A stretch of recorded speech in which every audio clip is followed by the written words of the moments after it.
مردم اوستا واردی مسجد شده شدن و در صحن مسجد کاری شد که پاکپشو را پایغزاده را میکشیم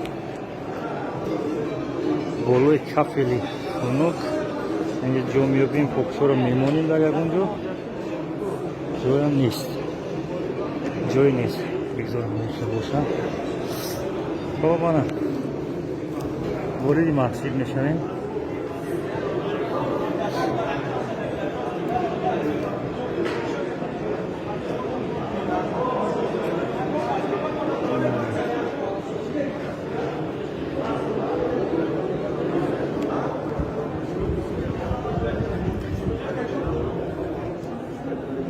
داخل مسجد بسیار تازه آزاده و هوای салқин اینجا بفیرم که کاندیشنر رو کار کرده ایستادن بسیار هوای салқини بسیار خوشرو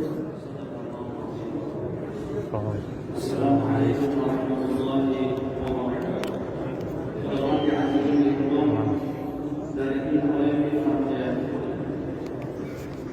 مردم جو انتظار آغاز نماز هستند کوشش میکنیم که صف پیشتر رویم و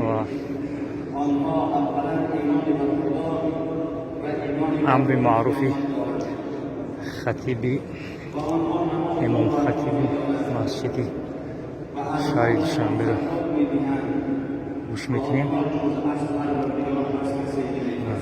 مردم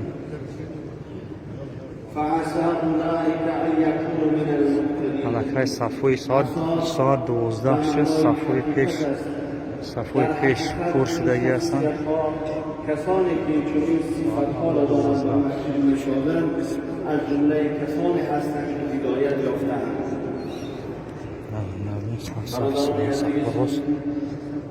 نمازگزاران محترم مهمانان گرامی، اولا شادشوی این مسجد زیبا که در آسیای میانه آسیای مرکزی نظر ندارد و یکی از کلانترین و زیباترین مسجد در آسیای مرکزی است و همه شما از صمیم قلب مبارکباد می‌گویم و امروز جمعه اولی هست که ما در مسجد می‌خوانیم.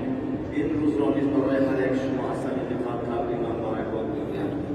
برادران عزیز، شکرانه پروردگار را باید با شما انجام بدهیم، زیرا خدای عزیز و مهربان و نظر رحمت و مهربانی و مردم تاجیکستان نظر کرده است. چقدر نعمت‌های بزرگی را خدا برای ما و شما نصیب کرده می‌دهد و بهترین آن و بزرگترین نعمت خداوند این انجی و امنیت کشور است، صلح و صلاح کشور است.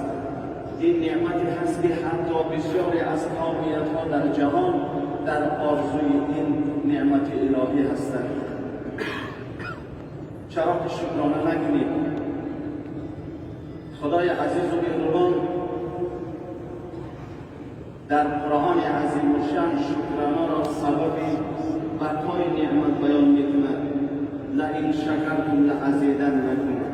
در برابر نعمت‌های من شکرانه کنید. دامنو امر معروف کرده ایستادن نعمت ما را بشناسید.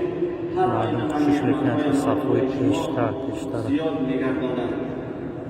بگیرن حضرت عباس ساعت 12 شد که پیامبر صلی الله علیه و سلم روایت می‌کند صفوی پیش آتش پر شد. پیش رسول خدا صلی الله علیه و سلم آمدند. گفتم یا رسول الله